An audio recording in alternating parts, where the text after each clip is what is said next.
izlaganje.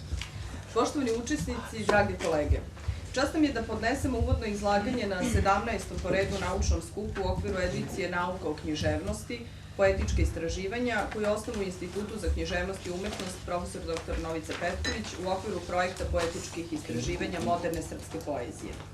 Kako su se vremena, a i običaji nauke o književnosti donekle promenili, danas smo u prilici da saopštimo u koautorstvu uvodno izlaganje kojim želimo da ukažemo na osnovne istraživačke pravce, ideje i ključna pitanja na koje treba da odgovori ovaj dvodnevni skup i nadamo se budući zbornik radova. Kako nam prilike i vremena sve manje idu u prilog, nadamo se da će ovaj zbornik biti delo vaših i naših istraživačkih napora, publikovan sa više ili manje sredstava, ali sasvim sigurno sa velikom dozom entuzijazma, bez koga nema rezultata, posebno u našoj kulturi. Život i pesničko delo Milana Dedinca bili su jedna neodvojiva celina, jer je za njega poezija bila život, kao što je i život bio osnovno nadahnuće pesničkoj reči.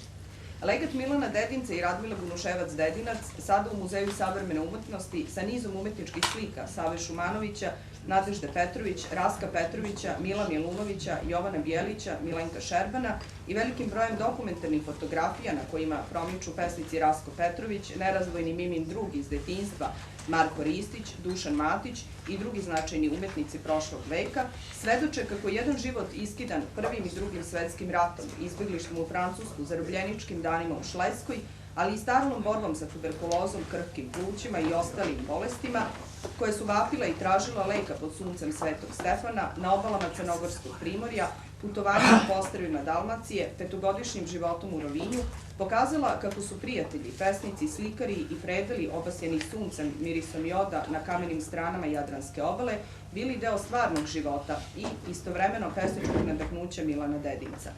Spoj folklornog, egzotičnog i visokog umetničkog i kroz legat pokazuje Dedinčeve estetske afinitete. Poetički i sveopšti umetnički značaj nadrealizma pokazat će vam upravo kako se presek stvarnosti i vizija parijskih dana i srećno podešenih sudbinskih susreta sa centralom u Parizu ovaplotio u poetičkoj doslednosti Milana Dedinca. Zato bi valjalo u većini pristupa delu ovog vrhunskog intelektualca i hipersenzibilnog pesnika pažnju usmeriti ka životnim sadržajima i prepoznatljivim idejama, prostorima i umetnicima koji su na svoj način oblikovali pesništvo Milana Dedinca. Ne treba zaboraviti njegov novinarski staž u politici, mesto dopisnika u Parizu, ulogu glavnog ideologa nadrealističkog pokreta u Srbiji i bliske veze sa francuskim nadrealizmom, diplomatsku službu potom u Parizu, višegodišnje upravljanje Jugoslovenskim dramskim pozorištem, celoživotno druženje sa slikarima, glumcima. Naučni skup Poezije i poetika Milana Dedinca u okviru projekta Smena poetičkih paradigmi u srpskoj književnosti 20. veka, nacionalni i evropski kontekst, posvećen je upravo poeziji i poetici ovog srpskog pesnika u prvoj polovini 20. veka. Ovo je istovremeno i prvi skup o poeziji Milana Dedinca. Zašto je tako aktivan društveni život, ali pesnički veoma skroman opus od velikog značaja za srpsku avangardu, ostao po strani i tokom pesnikovog života i posle njegove smrti 1966. godine. Danas i sutra očekujemo i takve odgovore. Zbog čega do sada nismo imali naučne skupove, monografije, sintetičke radove? Možda je upravo ta zatvorenost u život, miran i nenametljiv stav čistog liričara bio jedan od razloga zbog čega je delo ovog pesnika ostalo po strani. Međutim, odziv 32 naučna radnika u našoj sredini je dokaz da su lirski duhovi čekali upravo ovaj poziv na putovanje u Dedinčev svet na rubu stvarnosne i halucinantne poezije. Čista lirika je i u današnje vremena našla put do velikog broja proučavalaca i naše je zadovoljstvo danas još veće, jer iako smo sumnjale u odjek Dedinčeve poezije među savremenim tumačima, vidimo da vaše prisustvo kazuje nešto sasvim drugo. Podsjetit ćemo samo na nekoliko podataka iz Dedinčevog opusa. Prve tekstove objavljuju u časopisu Preporod 1919. Potom u Hipnosu 1922. Misli 1922. Pokreće puteve od 22. do 24. i Svedočanstva 1924. Jedan je od osnivača književne zajednice Alfa 1921. sa Crnjanskim, Rastkom Petrovićem, ali i Milom Milunovićem, Petrom Dobrovićem. Kako Marko Ristić kaže, bio je to sveukupan susret, a za neke i celoživotno druženje i umetničko delovanje.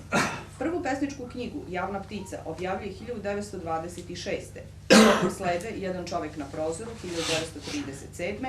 i pesme iz dnevnika zarobljenika broj 60.211, prvo izdanje 1947.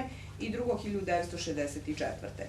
Sve tri zbirke ilustrovane su likovnim prilozima, fotomontažama, kasnije crtežima Petra Dobrovića, bakrorezima Mila Milunovića.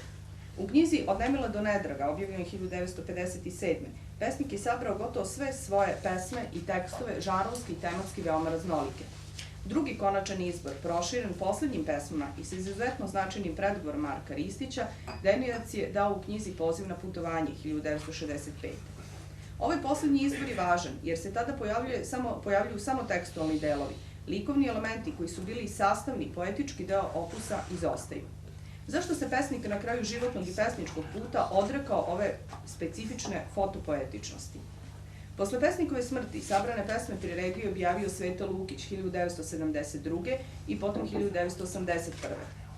Najnoviji izbor Dedinčeve poezije sastavio je Leon Cohen u knjizi Malo vode na dlanu 2004.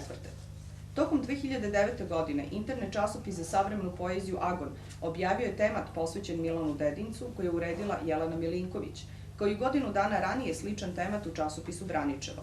Treba pomenuti da je Dedinac zastupljen u antologijama srpskog pesništva Zorana Mišića i Miodraga Pavlovića, kao i antologijama avangardne poezije Gojka Tešića. Iako nije sporno da je Dedinčev doprinos značajan, čak nezaobilazan u prevratničkim međuratnim godinama, veći deo njegovog raznorodnog opusa ostao je neproučen. Do danas je njegovo pesništvo ostalo izvan sistematskih proučavanja, te o ovom piscu nemamo dakle ni jednu monografiju, niti zbornik radova, a retke su i analize njegovih pojedinačnih knjiga i pesama. Delo Milana Dedinca neophodno je razmatrati u kontekstu razvoja moderne srpske književnosti, ali ne samo u okviru nadrealizma, već u odnosu na druge značajne međuratne pesnike sa kojim je dosluhu, Milošem Crnjanskim i Raskom Petrovićem.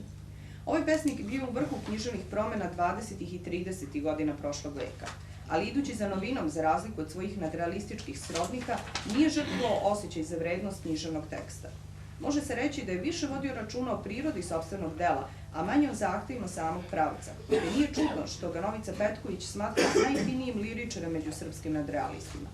Sveto Lukić kaže da se Milan Dedinac u razvoju srpske poezije nalazi na onom ključnom mestu gde ta poezija lomi tradicionalne okvire i nastoji da bude moderna, čak avangardna, da uhvati korak sa avanturom evropskih pesnika i da pronađe svoju samostalnu varijantu. U Dedinčevom nevelikom, ali izuzetno vrednom i složenom opusu valjalo bi posebno istražiti prirodu njegovih zbirki, u kojima se ukrštaju poeme, lirske pesme i prozni segmenti, tumačiti odnose stihova i komentara kojima je pesnik propratio veliki deo svojih pesama, svojevrsnu dokumentarnost koja je podloga lirskom iskazu, neretko umetanje čak i segmenata novinskih članaka, to jest specifičnu žanrovsku polimorfnost. Bilo bi višestruko dragoceno i za razumevanje Dedinca, ali i prirode promena u modernoj srpskoj poeziji, otkriti odnos pesnikovog samotumačenja i naknadnog kontekstualizovanja sopstvenih stihova, ukazati na smisao odnosa likovnog i tekstualnog, simboliku ptice, putovanja, sunca, mora, kamena, ciklusa po moru i mramorju, zarobljeničkih stihova i šleske, u kojima progovara sasvim istančan ton rodoljublja, patriotizma, čvornih tačaka koje se prepoznaju u domovini samo sa pozicije izgnanog i zarobljenog bića. U Dedinčevoj poeziji vladaju senke, crno sunce, melanholije i depresije, ali i udvojeno lirsko ja.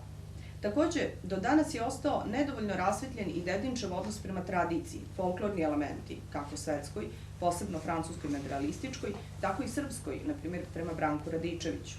Nužno je naravno i da se ukaže i na Dedinčevo mesto unutar nadrealističke grupe, odnos prema Marku Ristiću, Dušanu Matiću, Rasku Petroviću, ali i na njegovo prevazilaženje programskih načela i ograničenja nadrealističke poetike.